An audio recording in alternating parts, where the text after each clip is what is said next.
Have you ever wondered what it feels like when your entire world collapses in a single moment?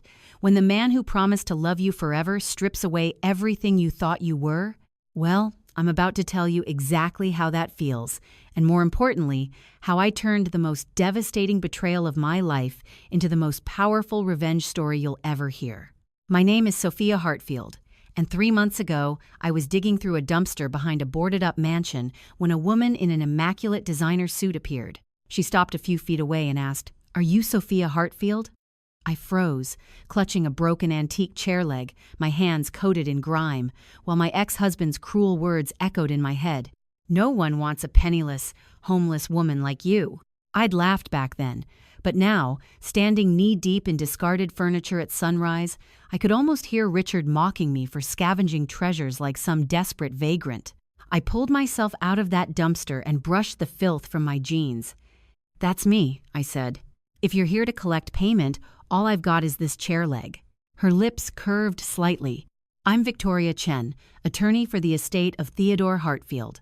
My chest tightened. Uncle Theodore, the man who took me in after my parents' accident, who nurtured my passion for architecture, and who turned his back on me when I chose love over my career a decade ago. "Your great-uncle passed 6 weeks ago," Victoria continued evenly.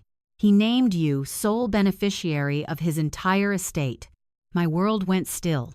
If you're watching this right now, tell me where you're tuning in from and hit that like and subscribe button if you've ever hit rock bottom just before life handed you something unbelievable, because you'll want to hear how this story unfolds. Only 3 months earlier, I'd still been comfortably middle class with a husband, a home, and an unused architecture degree. Richard insisted I didn't need to work. "I earn enough for both of us," he'd say. Not out of love, but control.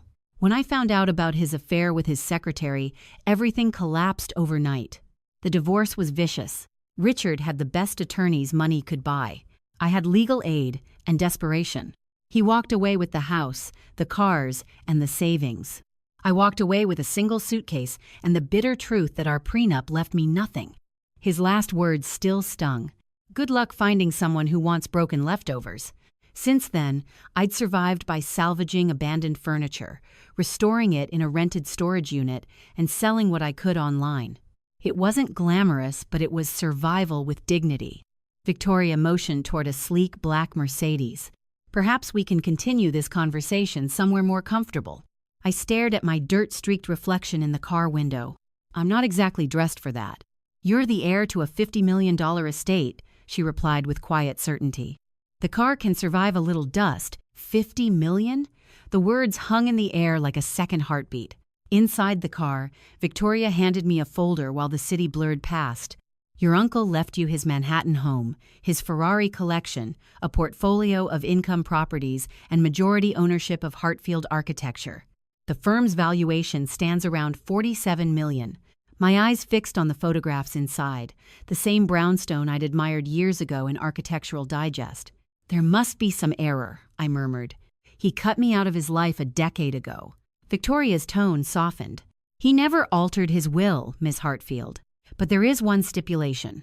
You're required to assume the role of CEO at Hartfield Architecture within 30 days and keep the position for a minimum of 1 year. If you decline, the entire inheritance reverts to the American Institute of Architects." A hollow laugh escaped me. I've never practiced a single day as an architect. Graduated at 21, married at 22. My husband thought my degree was some cute pastime. Victoria's gaze met mine. "Your uncle believed you'd eventually find your way back." This was his way of ensuring that. I thought back to when I was 21, in my final year of architecture school. Richard had been 32, confident, magnetic, already established. He'd come to my gallery exhibition where my Sustainable Community Center project had taken first place. Uncle Theodore's pride that night had been unmistakable. "You're going to change the world," Uncle Theodore had told me, his voice full of conviction. "Next year, you'll come work with me at the firm. Together, we'll make history." Richard had overheard that conversation. He'd introduced himself afterward, charming and confident, praising my designs. 6 months later, we were engaged. 2 months after that, married. Uncle Theodore had refused to attend the wedding. "You're making a terrible mistake," he'd warned. That man doesn't want an equal. He wants an ornament. You're building yourself a gilded cage. I'd been indignant, naive, and hopelessly infatuated. You're just envious, I'd snapped. I'm choosing my own life. No, he'd said quietly. I'm devastated because you're abandoning the future you fought for. After that, silence. No returned calls, no answers to my holiday cards. From the start, Richard's control had crept in slowly. First, he suggested I take a break before job hunting. Then, he questioned why I'd bother with the licensing exam. When I began doing small freelance projects, he'd conveniently plan sudden trips, leaving me scrambling until I gave up altogether. Now, sitting in that hotel room, after agreeing to take over the firm, I realized Uncle Theodore had been right about everything. The next morning, Victoria and I flew to New York. When the plane began its descent, the Manhattan skyline glittered beneath the clouds. I'd never been here before. Richard hated big cities, preferred suburbia where everything stayed under his thumb. The Hartfield estate was a 5-story brownstone that commanded attention yet felt warm and familiar. A woman in her 60s greeted me at the front door with a warm smile. Miss Hartfield, I'm Margaret. I worked for your uncle for 3 decades. I also cared for you after your parents passed. Her words stirred something distant in me, the comforting figure who'd made sure I ate when grief hollowed me out. Your uncle's suite is on the 4th floor, Margaret said as she led me up the grand staircase. But the 5th, he remodeled that for you. I stopped mid-step. For me? When? 8 years ago, she said quietly. He never stopped believing you'd come back. The studio took my breath away. Sunlight poured through floor-to-ceiling windows, drafting tables stretched across the room, and pinned on the far wall was my old college exhibition sketch. My throat tightened as I traced the worn edges. He'd kept it all this time. When I arrived at Hartfield Architecture that afternoon, 8 board members sat around a polished table, their faces tight with skepticism. A man named Carmichael leaned back with open disdain. With all due respect, Miss Hartfield has 0 experience in practice. Actually, Mr. 12. Carmichael, I said evenly. My uncle understood this firm needed renewal, not more nostalgia from people protecting their comfort zones. I placed one of my notebooks on the table. This is a concept for a sustainable mixed-use project I designed 3 years ago. I have 16 more volumes like this. 10 years of design work done quietly because my husband called architecture a hobby. Several board members leaned closer, curiosity flickering in their eyes. I looked around the room, meeting each skeptical stare. If anyone here prefers staying stagnant instead of evolving, the door's open. This firm was built on vision, and that's exactly what I intend to restore. The next week felt like diving headfirst into a world I'd once only studied. Jacob Sterling, senior partner, walked me through everything. For the first time in years, I felt like I belonged somewhere. But Carmichael wasn't finished. He sent an all-staff email demanding board approval for all design decisions. Without hesitation, I hit reply all. This policy is declined. Hartfield Architecture thrives on trust in our designer's judgment. When Carmichael demanded a private meeting, I agreed on the condition that Jacob be present. Your uncle left me 30% ownership, he said stiffly. I won't stand by while you dismantle it. I leaned back in Theodore's chair, calm but firm. My uncle left me controlling interest. You can collaborate or resist, but if you choose the latter, you'll lose. My first major client pitch was the Anderson Project, a Seattle headquarters that needed to be revolutionary and sustainable. For 3 weeks, I'd refined every detail. But when I arrived for the presentation, my laptop was missing. Carmichael appeared, holding it casually. Found it in the break room. Must have been misplaced. I powered it up only to discover the file was corrupted, slides scrambled, visuals missing. I had 30 seconds to choose. Panic, postpone, or adapt. I heard Theodore's voice in memory. Spectacular failure is better than safe mediocrity. I smiled and shut the laptop. Actually, let's try something different. I walked to the whiteboard and began sketching, my hand moving instinctively. A decade of study and quiet rebellion poured out in confident lines. This, I said, drawing the structure's silhouette, is a headquarters inspired by its surroundings. The building interacts with the land rather than dominating it. By the time I capped the final marker 45 minutes later, the whiteboard had become a living mural of my design. Anderson rose from his seat, studying the board in silence. This is exactly what I've been looking for. Someone who treats architecture as a living organism. When can you begin? After they left with a signed contract, I called an emergency board meeting. My presentation files were intentionally damaged to sabotage my credibility, I said evenly. The data manipulation originated from Carmichael's workstation. His mask slipped. I was testing her, he snapped. Theodore handed this company to an unproven amateur. I laughed softly. You think a few broken files will break me? You didn't test me. You exposed yourself. By the next morning, Carmichael's resignation letter arrived. 2 weeks later, Margaret appeared in my office holding Theodore's personal journal. The pages were yellowed, filled with precise handwriting spanning 15 years. My throat tightened as I reached the section about my marriage. Sophia married Richard Foster today. I refused to go. I can't watch someone I love walk willingly into a cage. Entry after entry revealed his quiet vigil, tracking my fading light, preparing the studio as an act of faith, waiting for me to choose freedom myself. The final entry, written weeks before his death. Sophia filed for divorce. Thank God. She's stronger than she's ever realized. The rest is up to her.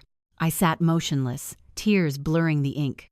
Every page was proof of a love that never wavered. That night, Jacob came to the estate.